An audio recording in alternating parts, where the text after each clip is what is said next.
On this episode of the Neil Wilkins Podcast, I'm really delighted to welcome Samantha Jewel. Samantha is a leading soil carbon expert and a passionate advocate for sustainable agriculture.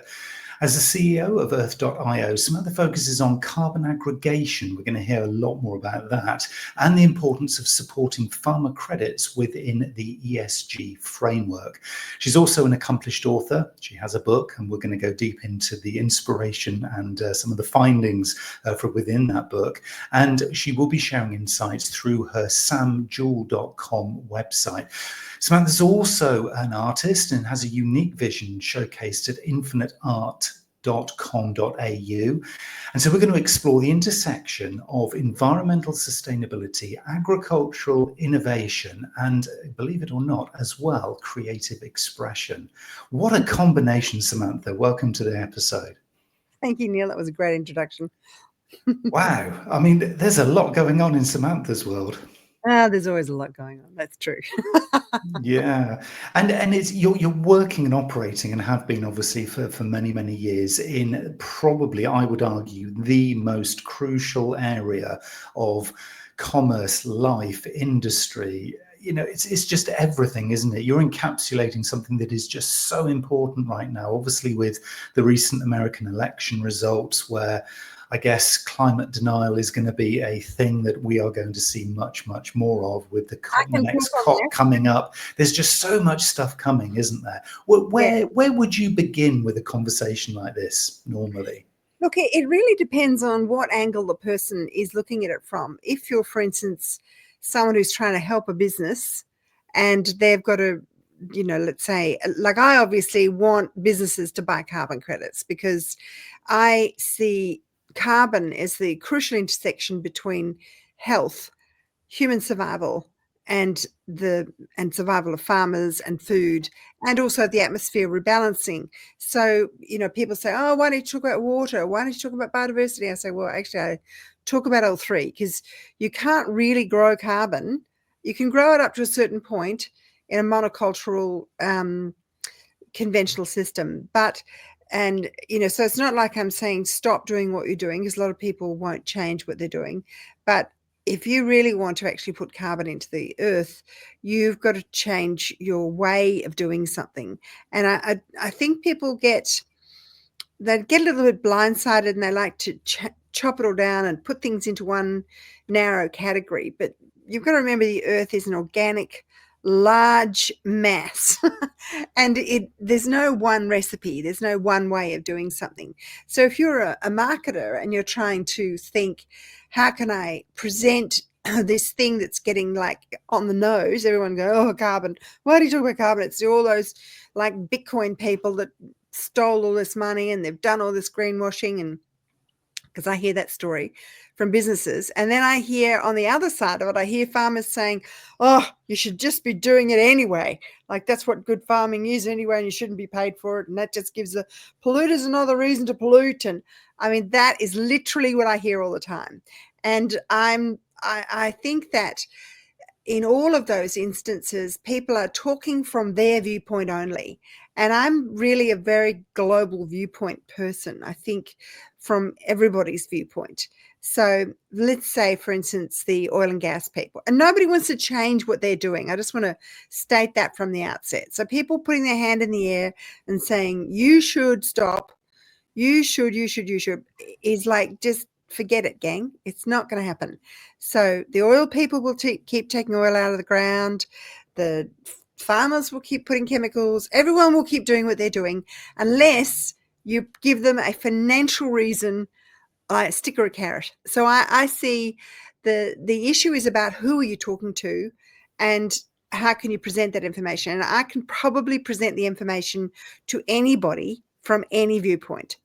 So let's take, for instance, the gas and oil people. Now, I don't really think we have to stop doing gas and oil. I mean, yes, we need to get better at getting it clean, and we need to stop making pollution and a mess of our environment. However, the atmospheric ability of the planet to sequester and reabsorb the carbon, regenerative agriculture can do double what we're emitting. So we emit roughly 40 gigatons per annum. the planet can, if we all went regenerative, which obviously we're not going to do, but let's just say hypothetically we did, we could absorb 70 to 80 gigatons per annum. That's what plants can do. And people just don't get that. They don't get how significant the soil is. And you're not going to do it with conservation. Look, trees have got the best sequestering factor in them because they have got the largest amount of fungi. This is something I just recently learned, that you've got a balance of carbon sequestering microbiome, which is actually the fungi, the mycorrhizal fungi, and a number of other things. And then you've also got the bacteria. Now, bacteria are needed in this situation, but we used to have soils that were a 1-to-1 ratio of soil to bacteria. Fungi to bacteria. Now they're 1 fungi to 10 bacteria. So that means a lot of those bacteria are the ones that emit the carbon. They're destroying the ability of the sequestering fungi from holding it there, and they're releasing it again. So you could say, well, why don't we just get them changing that back? Well, there's really large case studies that have been done over 80 years to show this degradation and how it can be switched back in agricultural practices with monocultures by buffering the chemicals. And I always like to say, so let's say you're drinking a beer. I don't drink beer, but let's just say you're drinking a beer. You could say, well, beer's not bad for you. Well, actually it is bad for you. It's a neurotoxin. It takes from the cholesterol, the good fats in your body in order to handle this neurotoxin, or you die, literally. So your body will choose to use testosterone building cholesterol that you need as a male, well, and a female, but to feel good and strong and happy and not depressed, and fertility, it like lots of things. It's really critical, cholesterol. And instead of using it for building testosterone, it uses it to ameliorate the alcohol. So I would say, okay, so is the beer bad, or is it how much you're using of it, and how healthy is your body in all the other things you do? That's just nothing for the body. It's nothing. And the planet is the same. I would say, much as I would say don't use any chemicals because I'm an advocate of organics, I would say it's much better to be working on how can I buffer the chemicals I'm using, so that sickening that I've just done, I've just poisoned the body with something, I've poisoned the earth with something. How can I give it all the nutrients and all the buffering to make it able to bounce back from that, to support the nutrient exchange of the plants that I'm growing, because I'm growing a grain, or I'm growing, whenever. And I think the critical thing people are not sort of understanding in all this is that the nutrition is really the thing we need. You can bounce a plant out of the ground with nitrogen, NPK, this is nitrogen, phosphorus, and I always get the last one, the K. Anyway, Potassium. Potassium. Anyway. Remember my chemistry. It can change those things over, but you've got to be able to give it the tools with which to buffer the chemical that you're putting into it, which is burning all of these other balancing microbiome that's actually in the earth. And our gut microbiome is evolved to be what the soil is when it's balanced. So if you're imbalancing the soil, then everything you eat is imbalancing your gut.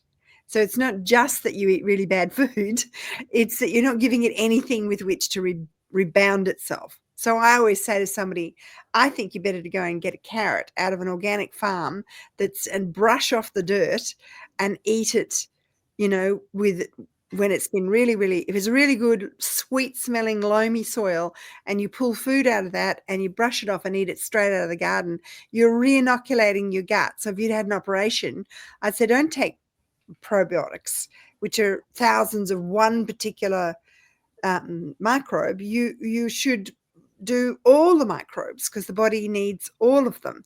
It needs the orchestra of them, which is why I was against the pandemic, because it's like looking at one microbe rather than, why aren't we talking about whole health? Like, you can only address something coming at you with all your arsenal together.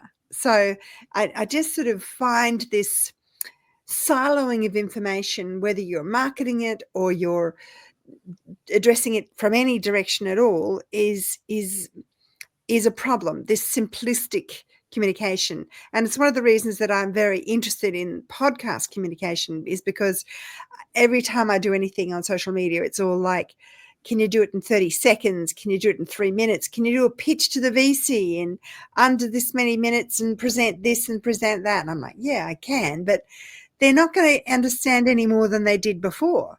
So what is that? What is the point of that? So, I mean, we're going to continue with this broken system that we have. So one thing I want to pick up from what you're saying there, Samantha. I mean, and for the record, I think you're talking a huge amount of common sense here. I mean, you really are. I think there's just so many little, I guess, nuggets of gold in there, the things that you're talking about. But the one thing I want to pick up initially, and then there's something else I want to really go deep into because I've got an issue with it myself. But the first thing is very much this idea of people aren't going to change what they do. You said it a couple of times there.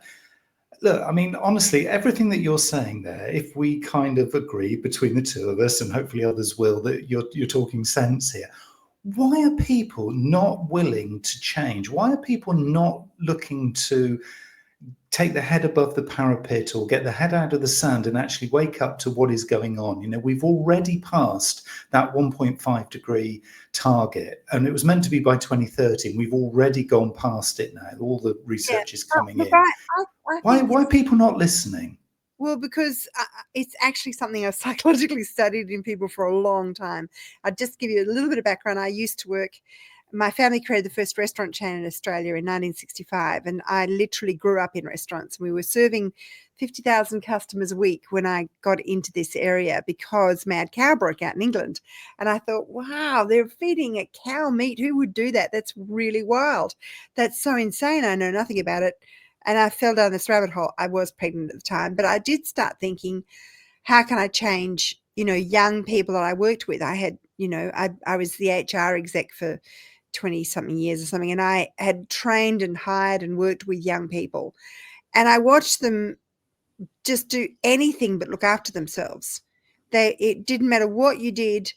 They did not want to look after themselves. They would always eat the worst crap. They would get no sleep. They would get drunk. They would not come in and look after themselves. They'd work on no sleep. And you just go, they don't care about their body. And I just found the only point where that caring started seemed to be at pregnancy with a woman, when she suddenly had this very loud noise in her whole universe, which is the body saying, you're creating another life.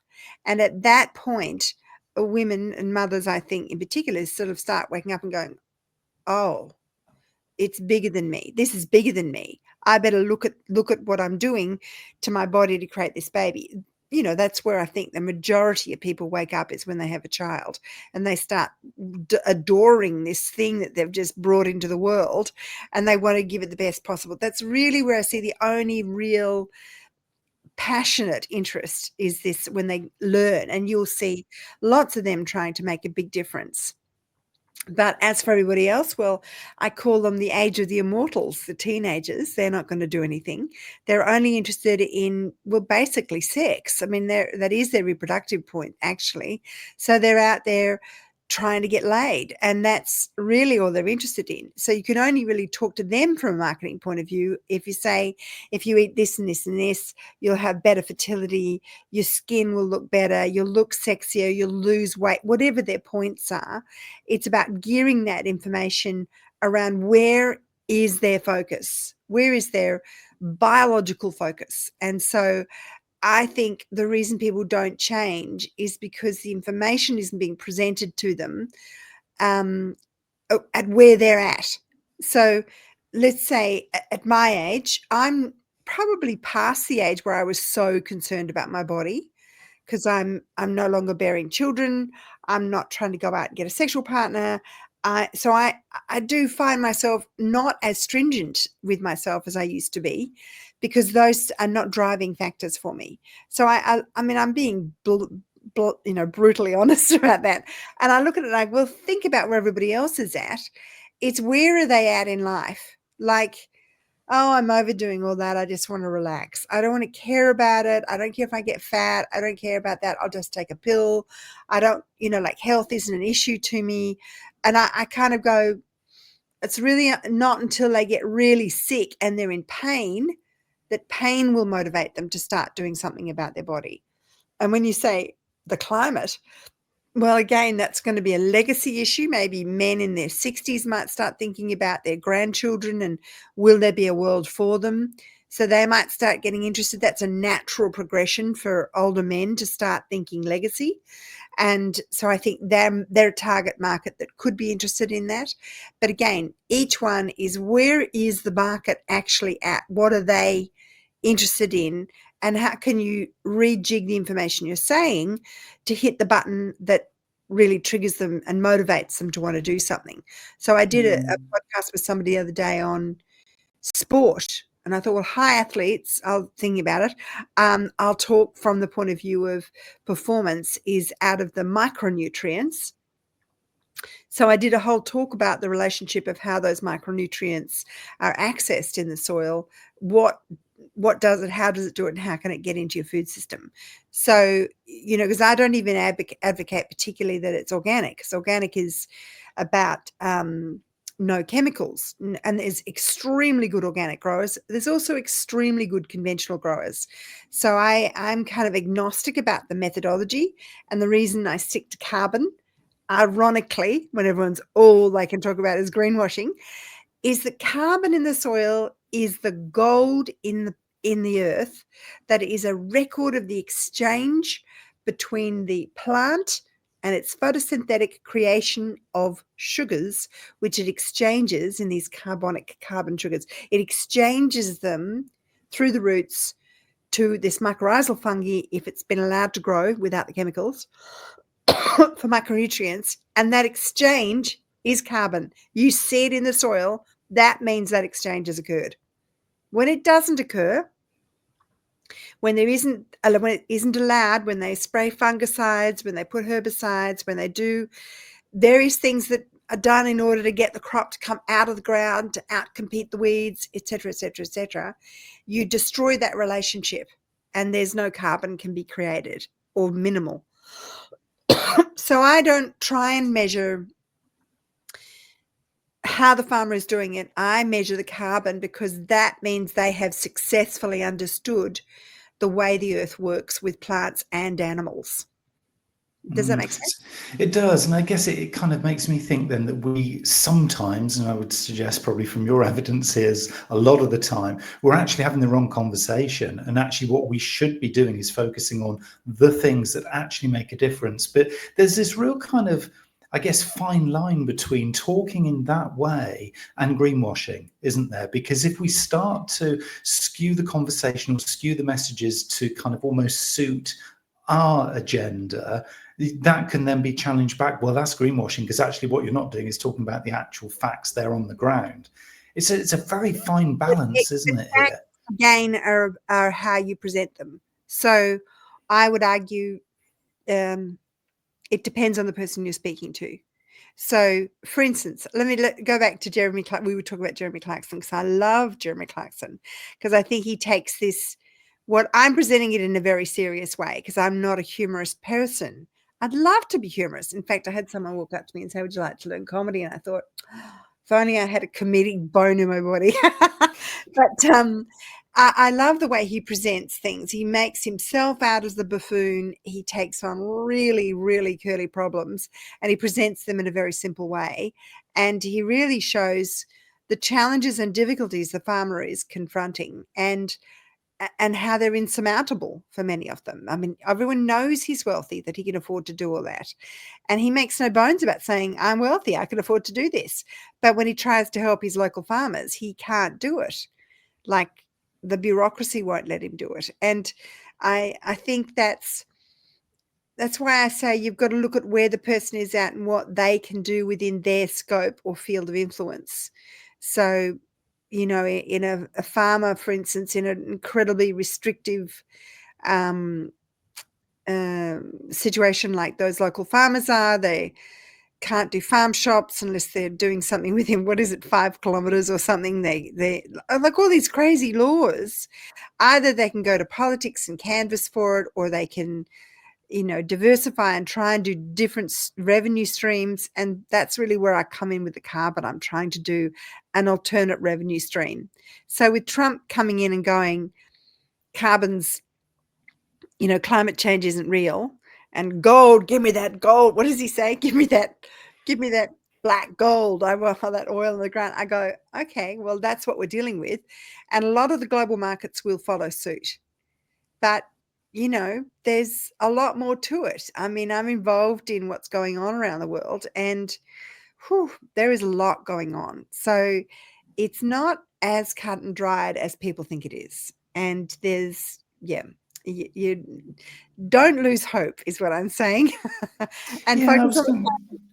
I was going to ask about that, because it feels that you're very positive. I think your very nature, your demeanor is that it's very can do. It is, we're going to solve this. I'm going to make a difference here by this focus on one stream. Do you think that is what gives you the hope? Is the fact that you have this almost one message, one mission? Because for a lot of us, we could do this, we could do that, we could focus over there. It's quite dispersed, isn't it? It's hard to keep that momentum going. I was told from a marketing point to do that, and because I used to talk about everything, and I did find myself screaming in the wind, getting nowhere. It was too much for people to take on board. And see, even in this talk, I've told you 50 things in a fast, rapid amount. And I don't know what someone will take away from that, but maybe someone from wherever they're sitting will take a bit of this, someone will go another bit of that. And so I tend to throw everything at the wall with it. But it is difficult, it is difficult. Even carbon is difficult. And I do get down days because, when the farmer doesn't want to do it and the buyer doesn't believe me, and, it's all corrupt and litigation, or just means people, that is hard work to keep going against that. When, I haven't been paid anything in 27 years. I've done this through my own savings. I've done it, the family did support me to study all over the world. But, I'm not involved with that. I left it many years ago. I was the first person to buy a soil carbon credit in Australia in 2006, which got the government actually recognising it as a financial tool.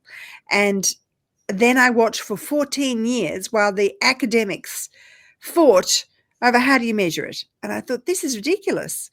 You take a shovel, you stick it in the ground, the roots are going down, the soil's changing from one colour to another. It's obviously carbon.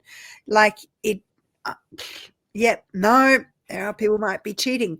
It's like, we could have had 14 years of making a difference. All right, it's not perfect, but, gang, let's just, and even the people that have been making billions out of, not cutting the trees, or cutting the trees, and trees were there, they weren't there. Yeah, it's terrible that they did all that. There's always terrible people, but why do we focus on the terrible people all the time? There's great people out there, and that money has facilitated amazing things. People need to remember there are 2 farmers per day suiciding. 2. In Australia, it's 2, and we have only got 26 million people. But it's 2 per day in most nations around the world because of economic reasons, because we now have no protection for the farmer within their own nation. There isn't security, and I believe the English have stopped subsidies. Well, we've never had subsidies. We've had 2% subsidies, and I think it's 60% in UK and Ireland. So, I can't really have a discussion around that.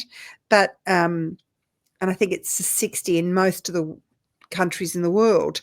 So, but none of the organic farmers get subsidies. They've always had to manage on their own. So they do it ideologically. A lot of those subsidies are based on this weird insurance situation where they have to plant by a certain date, no matter what the weather's doing. And if they plant, they do this with this chemical and that thing, whatever, they get insurance if the crop doesn't work. So they have to do that because they're playing Russian roulette with millions of dollars every year, and the weather is changing, which nobody can predict. So you can see why they get locked into things that they don't have a way out. Either they haven't been educated that way, or nobody has given them a strategy and a means to get out of that situation. And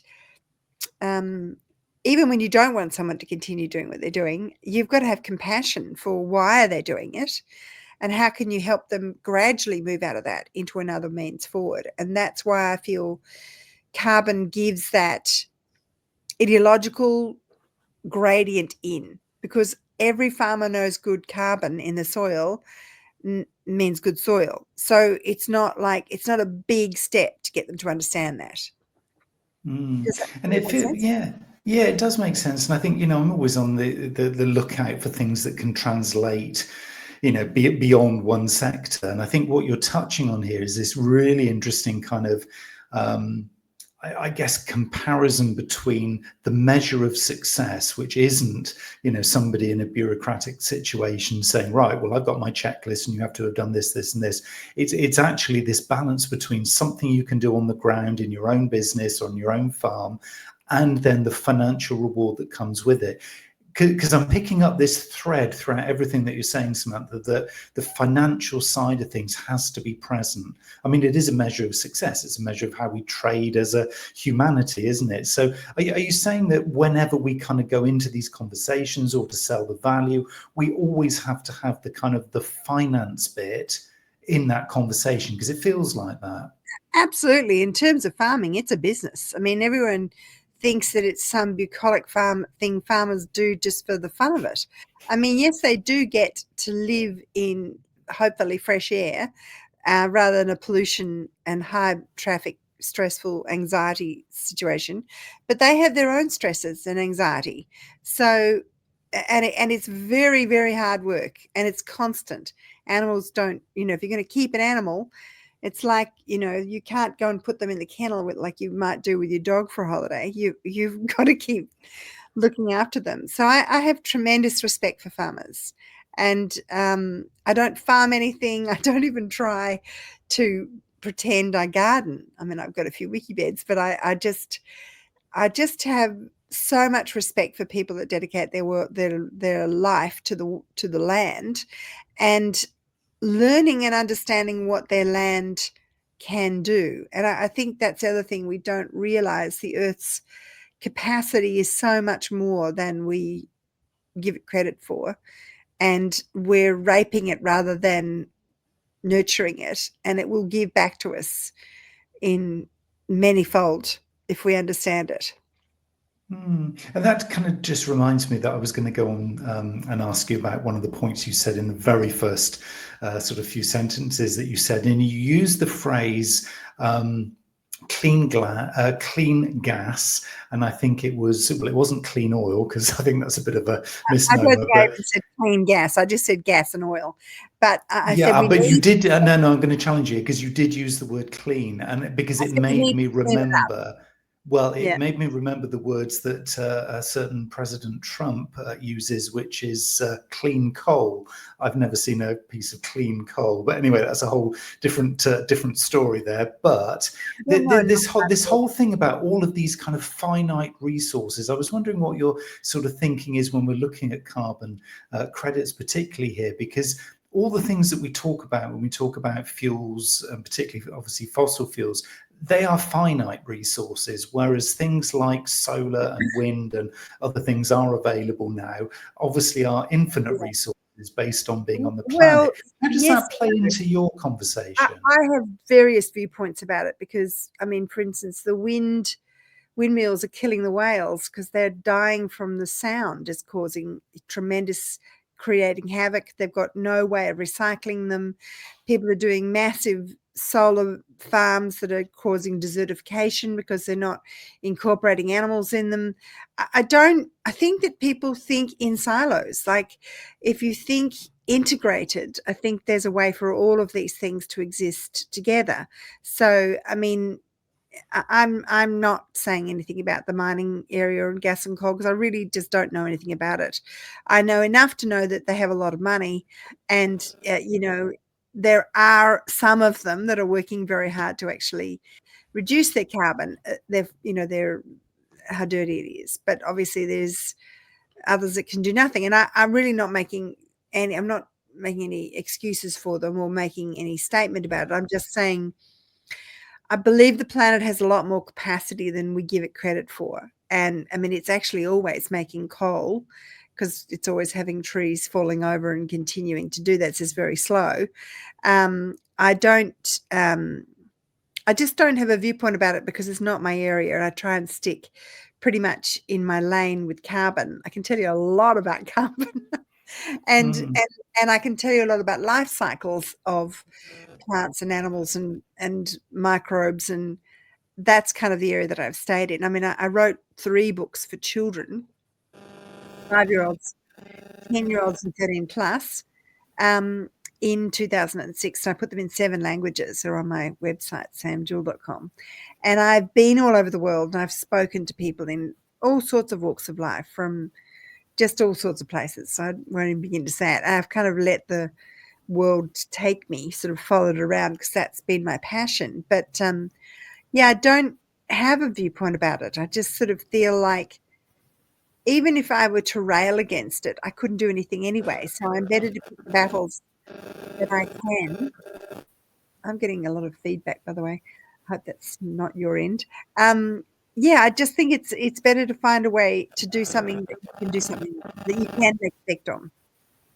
Yeah, I love that. I really love that. I mean, that was almost the answer I was hoping you were going to give, rather than this rant about pro or against particular position. And I think it's so important, isn't it? I think the thing I'm picking up from you, Samantha, and it's I think for all of us, it's a great thing to reflect on. And I'm going to look in the mirror after this conversation as well, and really kind of take this on board about kind of staying in your lane. Because if every single person found a lane, educated themselves, started to become really passionate about doing good, obviously it's all based on love, not fear, and actually making a big difference. So really kind of evangelizing that hope in the way that you do.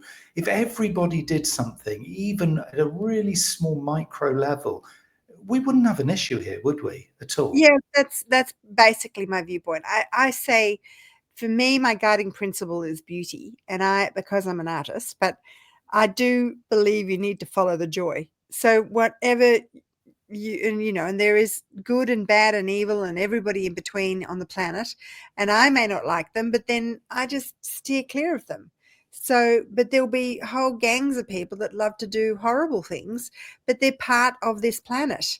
They're all part of the weft and warp of the existence of this life. And so I feel that it's a waste for me. I'm not an angry person, so it's a waste of my energy to rail against something, because I know I can't get anywhere with it. I'm much better to find something that wakes me up with passion and keeps me going. I've been 27 years doing this, and you'd think I would be bored with it. And every now and then I go, why am I so interested in soil?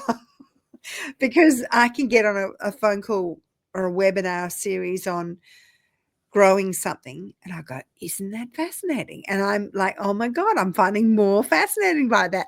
And I don't grow anything, and I don't try and apply any of that. I'm just absolutely fascinated by the complexity of the earth and and us as humans. Like, I think we forget that we are beacons of light as well. In a way, I feel we need to stand firm in our power and what we are, and find a way through to be the best we can be, because it gives us joy, and that joy resonates in the world. I mean, I love Emoto Mizuro's effective thoughts on water. Have you seen those things, the crystallization? I have. And I just sort of think, God, if you can prove it like that. I mean, I'm always looking for physical tools that I can use to visually prove the unknown, or what people think is all witchy and alternative and not non-science and all that sort of stuff. Because I think we all have those varying degrees of antennas. Now, I can't sing, but doesn't mean I don't have a voice. And everybody has a different level of an antenna. And some people have tremendous ability to sense things in the earth, in people, in whatever, and we just accept that some people are good at something and other people are not. And so I feel that's something we need to be more willing, more compassionate with ourselves about, and say, Like I observe, I can think on many, many different levels, and most people think in one siloed way. Now, I just can't believe that. But then I can't study an academic course to save myself. I didn't go through university, and people go, how are you so brilliant at this? Why are you so amazing? How could you think it was good? I'm an artist. I connect the dots. I think outside the box. I look at 10 different websites at the same time. I couldn't do a single straight line thing. I've looked at it. I've got a lot of people that do that around me, and I've tried to copy them. And there's all these education things on how to make a course and how to do this and how to make money. And I go, I can't do those things. That's not what I am. Why am I fighting what I am? I am what I am. I'll do the thing I'm good at. I am really good at this thing that I do. And so I'm the soil expert. I'm the girl that talks about carbon. And Mm. like I might even be being controversial. And I look at everything that there is, like the meat discussion. It's like people that don't want to eat meat, don't want to eat an animal, don't do it. They absolutely shouldn't do it. But people that do want to eat meat, they absolutely should do it. So it's like, you've got to follow your joy, your way. And if you can become more conscious about it, maybe you should eat less meat. Maybe you should eat meat that's grown where the animal was well cared for from paddock to plate. Do you want to get more nutrients in you? Do you want to learn about that? I mean, I could talk to the cows come home about literally about so many different aspects of the way the planet works, about the way animals and humans and the roles we all play in this wonderful orchestra of existence that is this planet. I have no interest in going to Mars. I don't know why Elon wants to do that. But, I think you've got to find your joy and follow it in this particular journey, because you'll find as you do, it's so exciting. It's just so exciting to follow something you're passionate about, and it just keeps opening up, and the doors keep opening for you in that. And I think the thing I love about your work and about you, Samantha, is this idea of you have the stream. So you have this kind of this focal, it's laser focused really in terms of your passion, but it's the way that you're delivering this through commercial means, through art, through writing. You've found in Japanese terms, you've found your ikigai, haven't you? That sweet spot of living in the moment. And I think everybody listening to this is like, there's an opportunity here to reflect and explore, because what Samantha's doing is there's this real clarity of purpose, but at the same time delivering it through things that resonate with the human as well, both you and also the people you engage with. That's a really important balance, isn't it? Getting those two things aligned. Yeah, I do think it's that I'm privileged in that I've been able to afford to do that. And a lot of people, their whole survival is on, where is the next meal? But I have to say, having been privileged again to travel, that the happiest people I've found have been some of the poorest, because they don't strive for that unknown dream.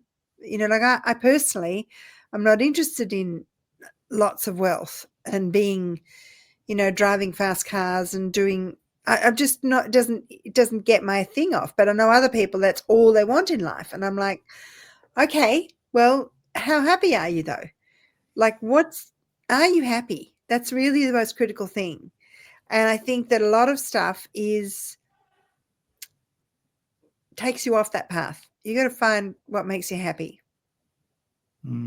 Yeah, it is, and it is that sweet spot, isn't it? Yeah, and it's got to be something then that I think you used the word being conscious and making conscious decisions, and I think for me that's the important thing, because something that can make one person happy, but if it's trashing the planet, ruining the soil, not being kind to others, that's not kind of part of this equation that we're talking about, is it? So it has to be.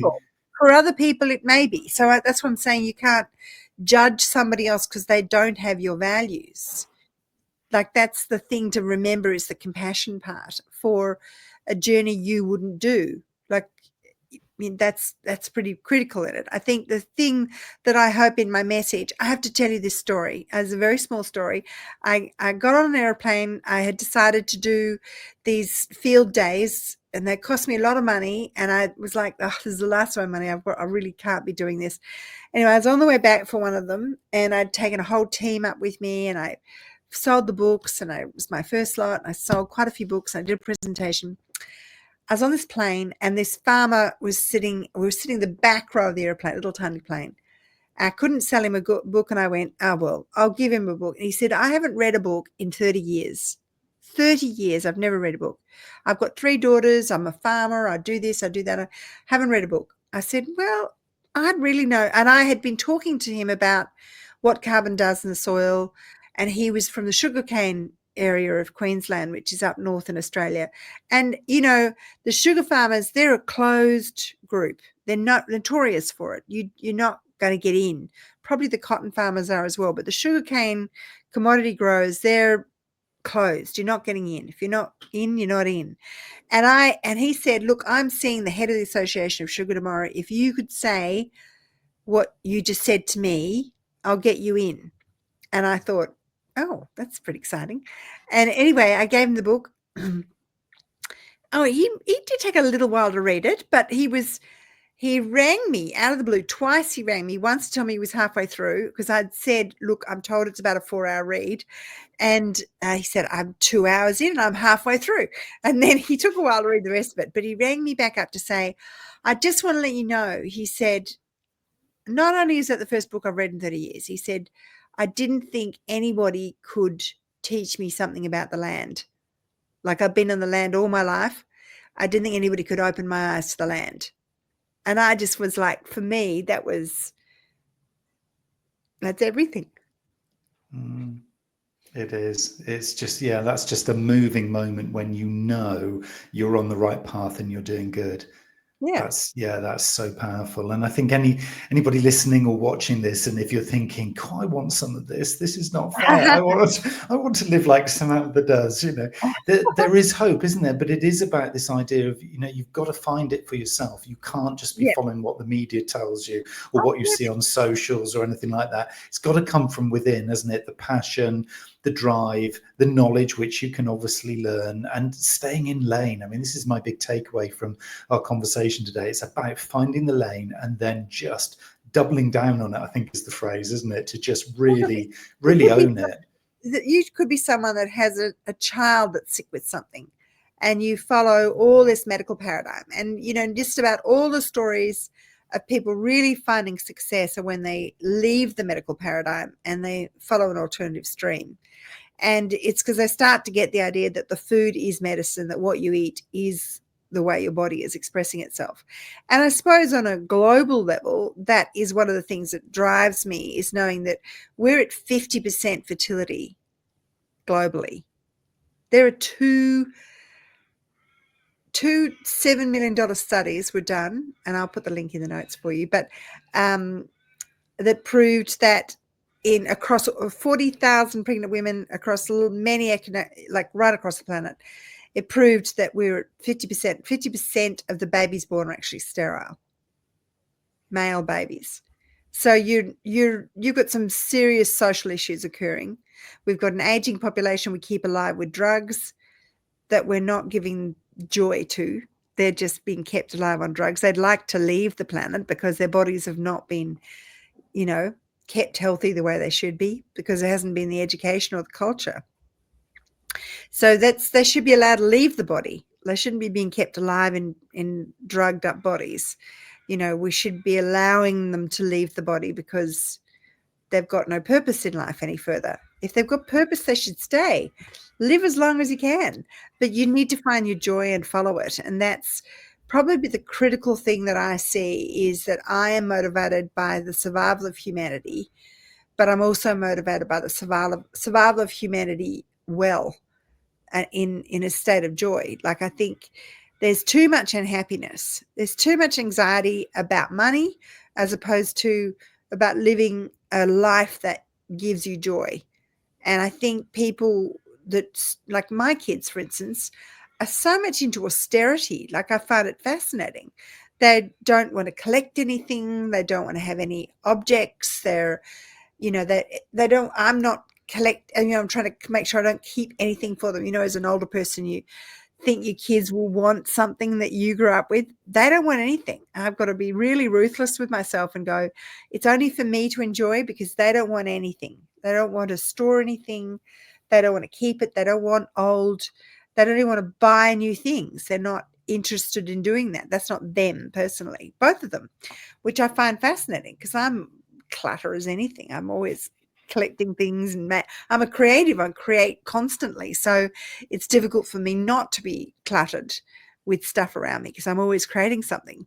So, but you have to recognize what the next generation is doing or thinking, or what's giving them joy, and how can you support that as a parent. You're looking, well, what are they doing? How can I not change them, but give them the best possible way for them to be happy? Because it's really all you ever want as a parent, is that your kid is happy. So that's also a really amazing journey, learning journey, is to see what the next generation is looking at. Certainly not going to be what you think. It's always going to be different to what you do. So that's a journey too. And it comes to a full circle, doesn't it? Really, back to this whole thing is you have to know who you're communicating with, whether it's your child, your partner, a farmer, your customer, whoever it happens to be. It is about kind of making that connection, knowing that you're in lane with the value that you bring passionately, but also then talking their language. I think this is the thing, isn't it? To get these messages through, to be, if you're selling soil credits or a product or service, it's about knowing the audience and then really talking their language as you then translate what it is that you're bringing to them in their terms. And I think that's it's a real kind of theme here, isn't it? Yeah. Anyway, so I'm going to say this. My book, Yes. This is it. Carbon is not a dirty word. It's a guidebook to governance, carbon markets, and nature-based credits. And it's really simple. It's designed for a layperson who might just be interested, a carbon trader. How do you find good quality carbon? What is a carbon credit? For a farmer, it's how do I grow a carbon credit? What are they? What are all these measurements? What does it all mean? Like most people have no idea. And like, I'll just touch back on Clarkson, because I really loved his show.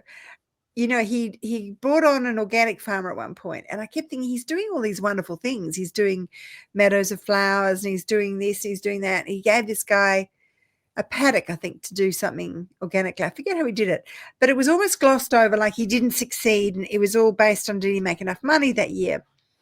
And I kept thinking, he really didn't give that guy a go. And the guy that he chose really wasn't a strong personality. You know, the organic guy didn't speak up really or say anything. And I felt, oh, it's such a shame, because, you know, he's so close. He's doing so many great things. He's got all the different animal types. He's doing fields of flowers in one area. He's making an economic, you know, balance. He's doing other revenue streams for the farm. He's helping the community. He's doing so many wonderful things. Why isn't anybody acknowledging him for all the wonderful things that he is doing, and just showing him this carbon thing is like the missing point for him to really understand? I kind of felt like, you're so close. I just wanted to show you a few little tweaky things that would really help with what you're doing. And that was just my point I wanted to come back to. Well, I think you should try and get hold of his production team, because apparently the next series is in production right now. So maybe you get in there and you... No, I think they're releasing it. I've been seeing ads for him saying it's coming out, season 5. I did ask my publisher. I said, she's from Ireland. I kept saying, well, come on, get me on Clarkson. I think it's just a matter of time. Just a matter of time. I really believe it. Samantha, we're going to put all the links to obviously getting hold of your book and your various websites into the description. One final comment from you in terms of, for the audience listening to this, what would you say would be the next step? Obviously, we've touched on, you know, in a very short space of time, we've touched on a whole host of things. What would be their next best thing to do? What piece of advice would you give them? Look, I would say everyone's journey starts differently, and you know, like, have a look at what, you know, like, sometimes people are watching all the stuff on Instagram, and so they go out and start something that's too difficult and they lose heart in it. Or, start with looking for what actually gives you some pleasure. So I would say maybe something like, if you want to decide what's your favorite fruit, and then go and try all the different fruits grown by different farmers. Go around all the farmers in the local area that are growing apples or something, and try them all and see, is an organic apple better? Really, it should taste better. Because the thing that people got to understand is your body has all the antennas in it. You have taste and smell and eyes and ears and all these things. You just got to believe in yourself a bit more. You've got to biofeedback your body, like a cow eating that weed and not that one. Your body does have a biofeedback. You get out of your head into your heart and let the rest unfold before you. Samantha Jewel, thank you so much for your time today. My pleasure.